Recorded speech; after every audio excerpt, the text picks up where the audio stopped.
Go easy, my husband is calling. My cheeks flushed bright red as I grabbed the phone and accepted the video call. On the other end, my husband, Trevor Chambers, stared intently and began rattling off a list of instructions. He was completely unaware that just out of view, a young man's head was busy nuzzling between my thighs. My name was Adriana Brown, and I worked as a private piano tutor who would travel to students' homes. I was also a woman in my 30s, navigating the complexities of life and desire. My husband, Trevor Chambers, was great in bed. Even so, his age was starting to catch up with his stamina. He could no longer satisfy me the way he used to, and there was a quiet emptiness and longing that lingered in me. At first, the need only crept up on me at night. However, I gradually craved being intimate even during the day. To cope with the constant, restless discomfort, I bought panties with a pearl-lined gusset. The friction as I walked provided some relief, but it was a frustratingly shallow substitute. I knew this was far from a real solution. My body had been tuned to its peak sensitivity from the wild experiments of my youth with Trevor. The more it was teased, the more it demanded. Being left so unsatisfied now was pure torture. Then came Samson Pierce, one of my new students. He was a handsome college sophomore, about 6 feet tall, athletic, and full of the kind of restless energy that only youth could carry. He always scheduled our lessons right after his workout. I would arrive just as he was emerging from his home gym, shirtless. The intoxicating smell of his sweat would hit me the moment I saw him, and I could not stop my thoughts from wandering. I imagined pinching his hardened nipples, pulling down his shorts, and riding him until I saw stars.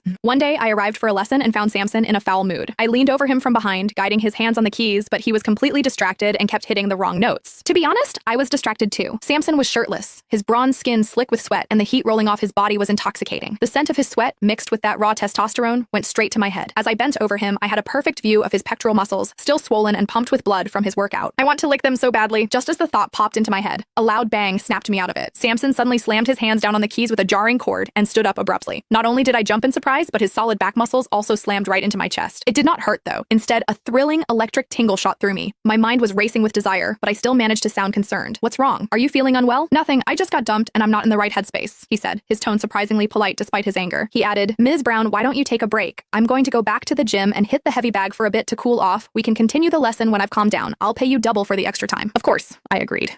After he went back into the gym, I sat down in the seat he had been sitting in. Just thinking about our brief, accidental physical contact made my body heat up again. I wondered what his ex-girlfriend was thinking, letting go of such a handsome man like him. My mind drifted to the noticeable bulge in his shorts I had glimpsed earlier. It looked so big, definitely a size that could satisfy me. I soon grew restless. Since no one else was in the mansion, I began to slowly rub my thighs together under the grand piano. However, that was just a temporary solution, barely taking the edge off. I pulled out my phone and texted Trevor, Honey, I want you. Trevor replied almost instantly, Honey, you're getting turned on during a tutoring session. I sent a reply. It's all your fault I'm like this. He must have gotten busy because he did not reply after that, leaving me painfully aroused and unsatisfied. The powerful guttural grunts coming from the gym finally broke my resolve. I grabbed my phone and slipped into the guest bathroom. However, I discovered the door lock was broken.